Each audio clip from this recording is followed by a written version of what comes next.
Now, 2 years after his high-profile trial on war crimes charges, retired Navy SEAL Eddie Gallagher says he's ready to set the record straight. Now, if you remember, in 2019, Gallagher was acquitted on the most serious charges, including allegations of firing indiscriminately at civilians, but was found guilty of posing for a photo with an ISIS prisoner's corpse.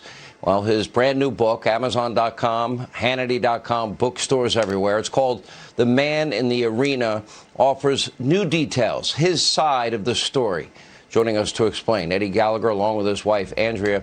Eddie and Andrea, thank you both for being here. You know, first of all, I couldn't in an entire hour tell the whole story. ISIS was trying to kill. Right. ISIS was trying to kill you. I urge people to read the book. You're a highly decorated service person. You know, you've been in Kosovo, Africa, Iraq, Afghanistan. Put your life on the line every day. And you pose with a picture of somebody that wanted to kill you? Excuse me, when you're in war, they're trying to kill you.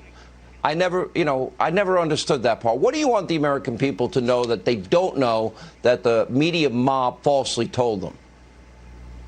Yeah, I mean, the reason we wrote the book is to get the truth out there about what happened or what took place during that whole two-year ordeal. You know, the media decided to portray me in one way. They labeled me like a psychopath, a warmonger for actually wanting to do my job. And in demonizing me, they demonized all of my friends and brothers that have fought over the past 20 years. So I really wanted to get the truth out there and just show the public that these people cobbled together a case out of a bunch of white lies, which then escalated to even bigger lies so that the prosecutors could try and get a win, which, you know, 50% of that was not reported by the media. So we are definitely telling our side of the story. And, you know, we put in QR codes in the book, so you'll be able to listen to the trial audio, watch all the NCIS interviews, see all the evidence, so you can, you know, base your decision at the end. We wanted to be as transparent as possible, unlike the media and the prosecutors were during our whole deal. Andrea, you have to live through this hell, not knowing if he's ever going to get out of jail. Meanwhile, you know, we put our national treasure in harm's way and send him into war zones to fight. I thought the idea, if we're going to fight a war, is to win the war. Then you have rules of engagement that prevent people from trying to win. How was it from your end until finally there was an admission that somebody else did it, not Eddie? Yeah, well, you know, when you're a spouse of a naval special operator, your whole job is to support them going to back-to-back combat deployments like Eddie did. And when we were in the wake of this and we were realizing that in fact, no one was coming to our aid, not the command at Naval Special Warfare, and we were against the full weight of the government, and then what turned out to be the mainstream media that vilified him and our family. We really felt that we had to do something more in order to fight for him, fight for his freedom. So we really took, you know, advantage of everything that we're granted as Americans, our right to due process, and we fought for those rights for him. He did actually get the ability to be freed because of President Trump. So he was in jail for 9.5 months. Our children were taken out at gunpoint in a home raid that was conducted on our home.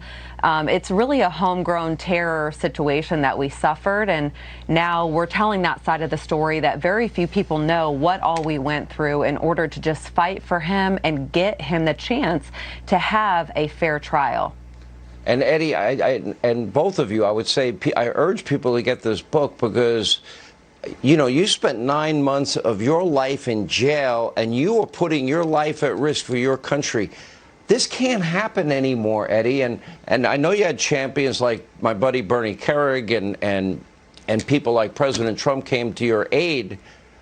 But I'll tell you, there were people that wanted you away for life. Mm-hmm. Yep. Yeah, you're right. You know, this can't and it shouldn't happen, but it did, and that's the reason we're doing the tell-all book and just showing the American people exactly how they treat our warfighters. I believe that we've seen it in the past year how we treat our law enforcement. It's the same premise, and you know, we serve our country, we dedicate our lives to, defeating evil, and we risk our lives while doing it. The least you can do is give us due process when we are accused of something. It's immediately guilty until proven innocent, and that's not the way it should be. Well, I'll offer on behalf of, I know, many in this audience, thank you. Thank you for putting your life on the line. Yeah. And frankly, the country owes you an apology. That shouldn't happen to our brave heroes, our national treasure. You're willing to fight these wars. They send you into these war zones with handcuffs on. That's madness. We can't fight wars that way ever again, ever. The book is phenomenal, Man in the Arena, and it's in bookstores everywhere, Amazon.com, Hannity.com. It's worth everybody's read, and you'll be shocked that your country treats our heroes this way. It's terrible. All right, thank you both.